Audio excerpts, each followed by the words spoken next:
Hello, I'm back again. I don't think I'm gonna get my goal of a video every month.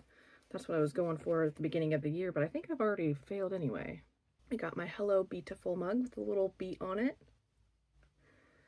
Drinking coffee, getting ready for a nice weekend. I don't know what look I'm gonna do today, but I will do something. BH Nightshade palette. This kind of lighter, almost kind of pinky shade up here near the eyebrow.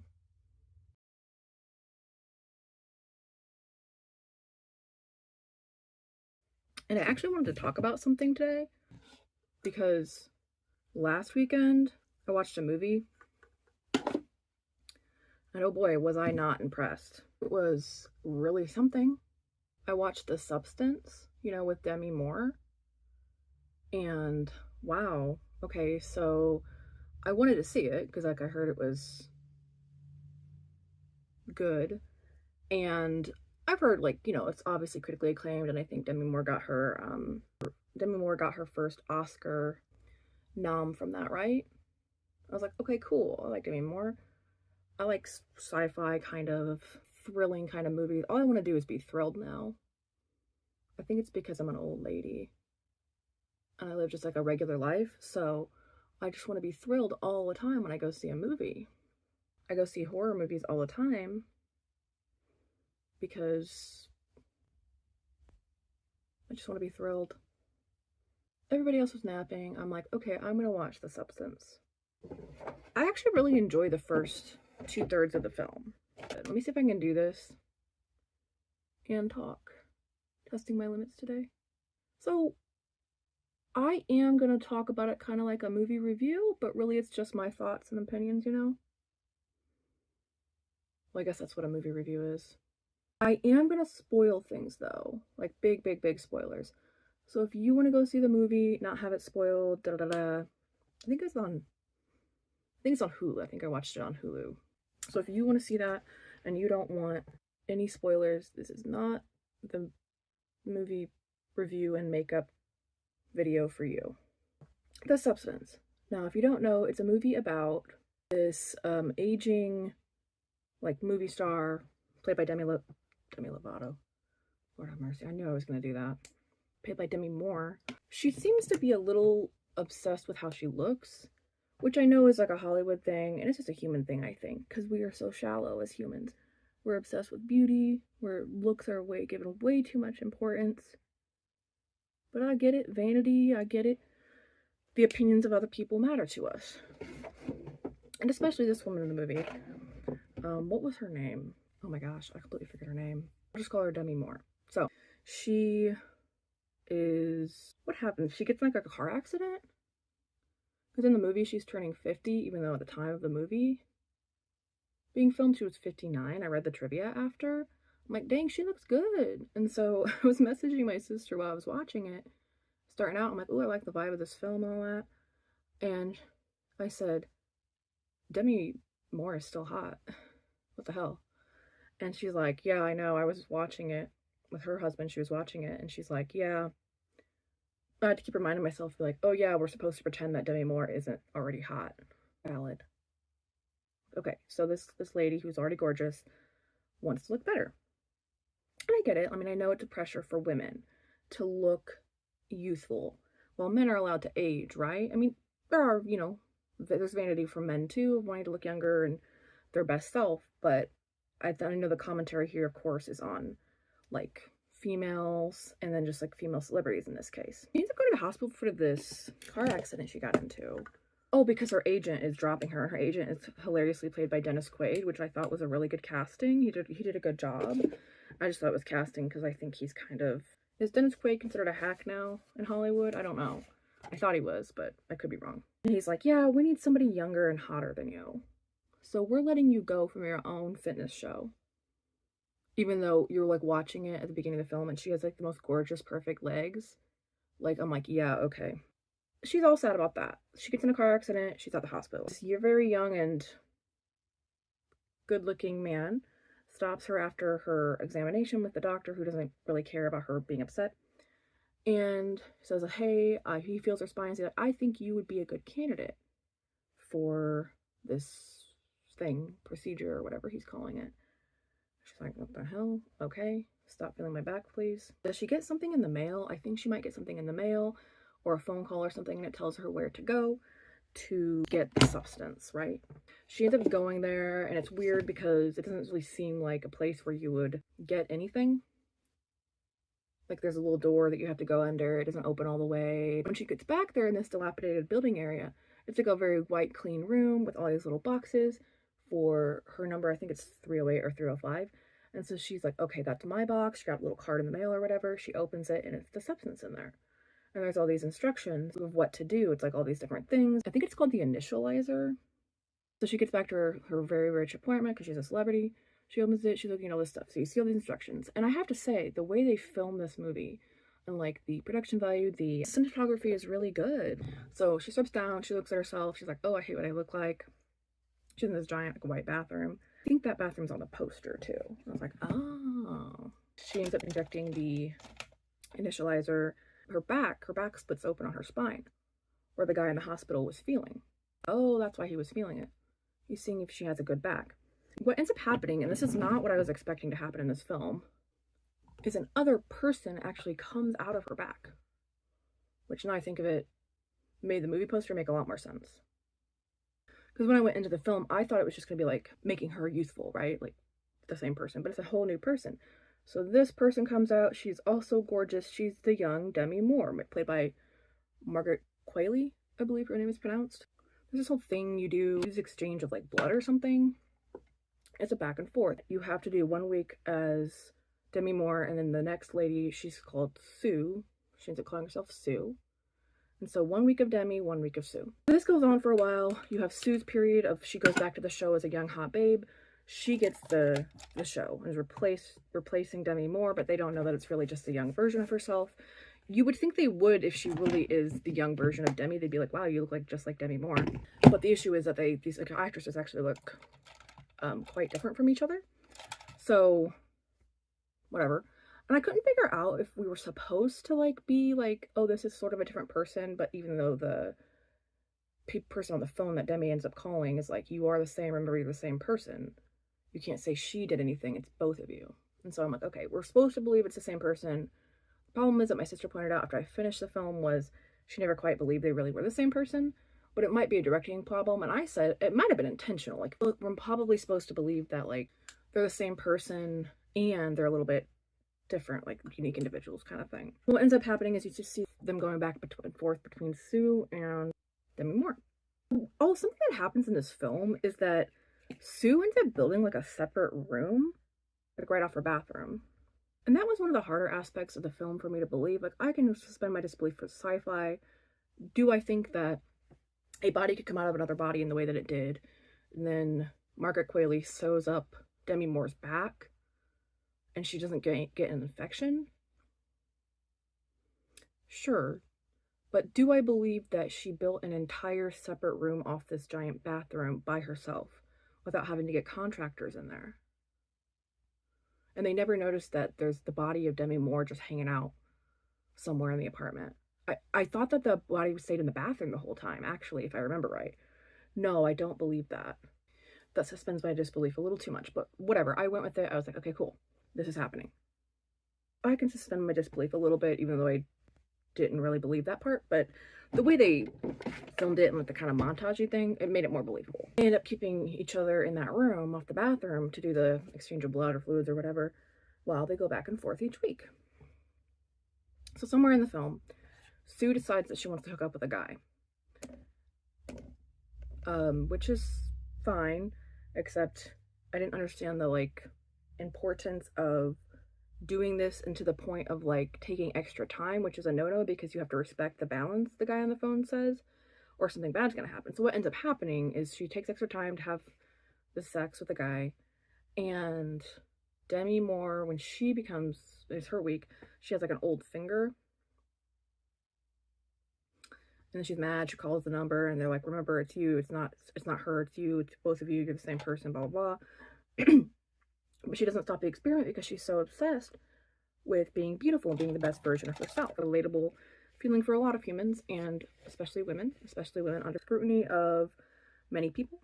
She lets Sue keep coming back every week. Sue gets more and more power hungry. She's working with Dennis Quaid to like have this show, and she's just doing so well. And so she wants to take more and more extra time. The problem is, whenever she takes more and more extra time, Demi gets older and older. Her body just starts like olding, atrophying. I don't know what the word is. She's getting madder and madder, but she won't stop it. That's happening, right? And so it's like a really kind of thoughtful, like, narrative and look at what women will go to, the length they will go to be beautiful. I'm like, okay, I'm here for it. She finally decides that she can't do it anymore because like half her body or more is like old now. And it's not reversible. The guy's like, no, any change that happens because of the substance is not, it's permanent. So she goes a certain length of time letting this happen, and then she finally is like, I can't do this anymore. Sue's getting out of control. I'm probably missing something in here, but like to the point that like there's this guy that she met at the beginning of the film, and when she just had an old finger, she called him to get some validation from him because he thinks she's the most beautiful girl in the world still, etc., etc. Then she ends up not going because she just thinks she's so ugly. And it's like a sad scene, like where she's like smearing makeup, like putting more and more on, trying to change her outfit, smearing makeup on her face, and she ends up never going, and she stands the guy up. And I was like, oh, come on, girl. He likes you as you are. That all is fine and well. I thought this was a good movie. Then you get 2/3 of the way in. And at the point where she decides to end the experiment, she injects Sue with termination or whatever. It's like a termination drug that presumably kills Sue. And the guy on the phone was like, it's irreversible. I'm like, oh, okay, so the movie would end here with her reflecting on what she's done to herself because she's now permanently like disfigured from the decisions that she made using the substance. I'm like, oh, well, that's a good movie. But then I noticed that there was 42 minutes left. And I was like, what are they going to do for the next 42 minutes? The movie is already complete. Well, let me tell you. She ends up freaking out because she got like a once-in-a-lifetime opportunity to host New Year's Eve. And so across the apartment from where Demi Moore lives, she always sees this poster of Sue. And she's like, oh crap. Like, and she's looking at the poster and she's like, I gotta revive her. I can't terminate. Like, this is her big moment. She's gonna make us successful. So she ends up doing the blood back and forth thing with her, and that revives her. And I'm like, if it's that easy to revive, then it's not irreversible. Be so for real. But it's a movie, you know? So they both wake up. They're awake at the same time, which has never been the case before. They stare at each other. And then the movie goes haywire. Sue tries to kill Demi Moore. They get in this really violent fight. And I'm like, it's not that I don't understand why this is happening. It's that I don't care. The movie was complete. Like, it was a good movie. It's a really nasty and like gory, violent fight, and I'm not liking it. Like, I was trying to eat dinner at the time, and I had to like look away because like Sue was like bashing Demi Moore's face into the floor or whatever, and it's like this grotesque, like really gory, and I'm like, I don't like this. Like, I'm trying to eat. This was unnecessary. It's gross. Also, Demi Moore would be long gone before she's done bashing her face in, because that's just, I don't think that's humanly possible to survive that most of the time. She ends up killing the old Demi Moore, which is stupid because one can't survive without the other, and she already knows this, but whatever. They flash forward, she ends up being Sue for 3 months. 3 months! And it turns out what she's been doing is just doing the exchange with Demi Moore endlessly on the floor in that bathroom adjacent room that she built. And you're like, oh boy, okay. So Demi Moore is obviously ageless all heck. You're like, oh, I know where this is going. It's now New Year's Eve. And she's going to do her big thing. I'm like, uh-oh, you didn't respect the process. It's not going to work. And then indeed, that is what happens. There's no more of the exchange or whatever that she has to do to stay as Sue. So she calls the line. They're like, there's nothing else to transfer. You just have to let Demi Moore come back to her week. And she's like, no, I can't. This is my big night. I can't do that. Da-da-da. You got to. There's no more of the fluid left. Sue goes to the thing to host New Year's Eve. But the problem is that she starts falling apart because she has nothing left to revive her body. Literally, there's this grotesque scene of her pulling her own teeth out in the front, so it's going to be very noticeable. Then she also pulls a nail off, which is, I hate that. Like, body horror, it's turned fully into body horror, and I'm just like, oh, like, I will watch body horror, but I don't like it, especially with nails. It freaks me the hell out. And then her ear falls off. And then I read the trivia later, and it's like, oh, it's like an homage to The Fly with Jeff Goldblum, and those are the 3 things that fall off his body, or what have you, when he gets a fly in the machine. If you've seen The Fly, you know what I'm talking about. Like, he turns into this monstrous being because a fly gets into the machine with him where he's doing some kind of transformation. I haven't seen that movie in decades, so I don't remember what he's doing, but I'm like, oh, okay, well, that's a good movie. Sad, though. She walks back to her apartment in, I'm assuming this is LA the whole time, even though I guess it was like filmed in France or something. But I'm like, how close is her apartment to this studio? I'm shocked that she can walk that distance in the time, because she's supposed to be on stage like right then, right? So I'm like, oh, okay. Well, I guess she's just gonna leave. She ends up taking the rest of the activation yellow fluid because she's like, I have to be the best version of myself. And you know what's gonna happen. It's not gonna go well. And it doesn't. She turns into a grotesque version of herself, of her and Demi Moore. For some reason, and this is something that only makes sense later, and I think this is the only reason it's this way, she has Demi Moore's, her face on her back, like this. Okay. And I'm like, all right. So I know they're supposed to be the same person, so I guess that's why, but it's like a monstrous version of a person. Like, there's, because this, I didn't say this, but the substance duplicates. That's why there's 2 of them. I'm like, oh, okay. So it ends up duplicating way too many body parts, too many arms, too many limbs, too many mouths, too many eyes. It's grotesque. If you want to look at a picture of it, you can. And I'm like, okay, what? Like, what the hell is happening in this movie now? She ends up, because she's naked when she does this, she ends up putting back on the dress that she was wearing to host New Year's Eve. That dress would never have wrapped around this creature's body, but it's a movie, so I guess we'll pretend that it's possible.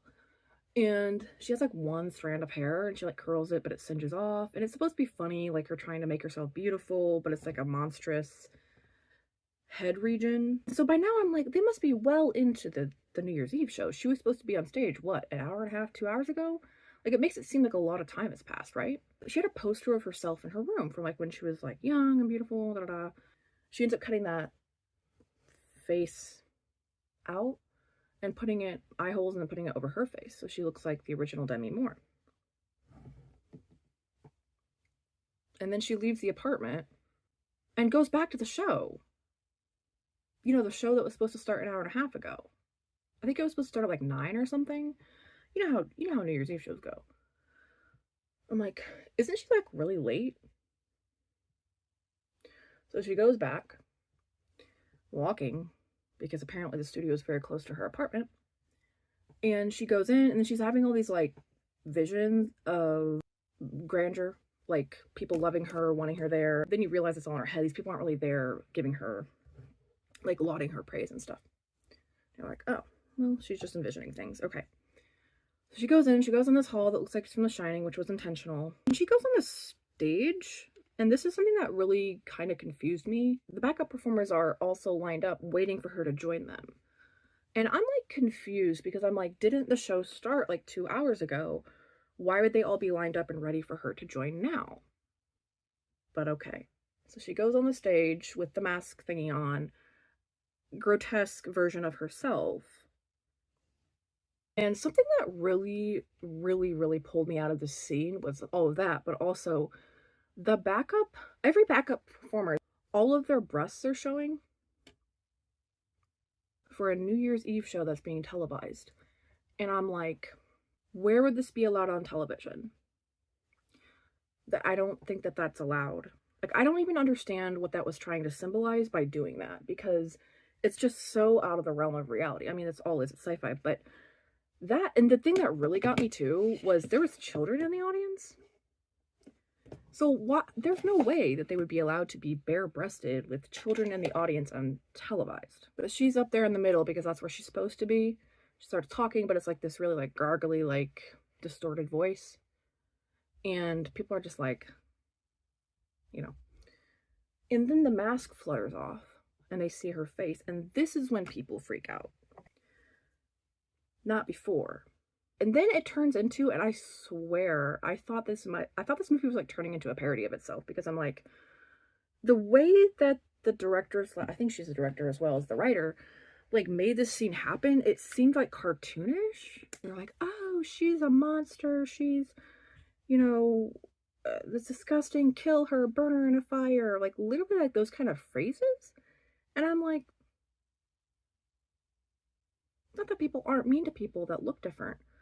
The way that it was presented, it made it seem like it was intentionally being hyperbolic of how people are in real life. And maybe it was intentionally that way. This is me, so that's just part of the film. I'm like, she ends up being like shoved around, people are screaming, children are being hidden, very cartoonish. And I'm just sitting there like, why is this happening in this film? Like, you already had a good movie 25 minutes ago. This is really what happens. A boob comes out of her head on a cord. So it's just like dangling there. I think it does eventually fall onto the ground, and people are so horrified. Their antics amp up and they're like being really mean and bullying to her then. But it's not over yet, because what happens next is blood starts spraying from her head. Yeah. Just all over the audience, like a fire hose of blood. And I'm like, I don't think this creature has that much blood in her, but all right. And I'm just befuddled watching this film. I'm like, what do I not understand about this? What? Oh, hi, Butters. What has happened, right? So that happens, and then some guy like takes a rod or something and whacks her head off. But then the head grows back because the cells are still multiplying. So she ends up walking away and continuously sprays blood like a fire hose, and she walks down the hallway spraying blood everywhere, like in a really like dramatic and like cartoonish fashion. And I'm sitting there like, am I supposed to be taking this seriously? What is happening right now? It was a good movie before this happened. She walks back onto the street. I think the blood at some point stopped spraying. Maybe the cells ran out of regeneration. She's walking along Hollywood Boulevard because she eventually explodes and she's no more. But that's not true, because the back area where Demi Moore's face was becomes the next little creature, and it's still regenerating a little bit. So it develops little squiggly like an amoeba, like little arms and legs, and it her along the street back to the Hollywood Star, which is where the movie started, which I forgot to say. It didn't seem important until now. And she's on the star like with a little like confetti. She's still seeing herself being lauded and praised and loved. Still wants that level of praise, but she's just like completely delulu. And she was on the stage talking. She's like, guys, it's me, it's just me. Oh, her name's Elizabeth. Oh my god, I just remembered. It's me, Elizabeth Sparkle. And they're like, you know. I'm like, oh, sad. She just wants to be loved. She's still having these visions of grandeur. Because, like, definitely the whole thing was, like, not just beauty, but she wanted her, like, fame and love back from people. You could have done this a lot better. And what ends up happening, she eventually disintegrates on her Hollywood Star. Presumably because the cells stop regenerating. And then a cleaning machines, whatever they're called. Not a Zamboni, that's for ice, right? That ends up going over the liquid that she's become and cleaning her up at the end. And then the movie's over. And so that's the substance. They had me in the first half, not gonna lie. It started as a really good movie. It became a spectacle of itself, as some of the reviews were saying. And yeah, just kind of a mockery. So yeah, what started as a good movie, it just became a mockery of itself. What a shame. I read some trivia after that apparently, like, the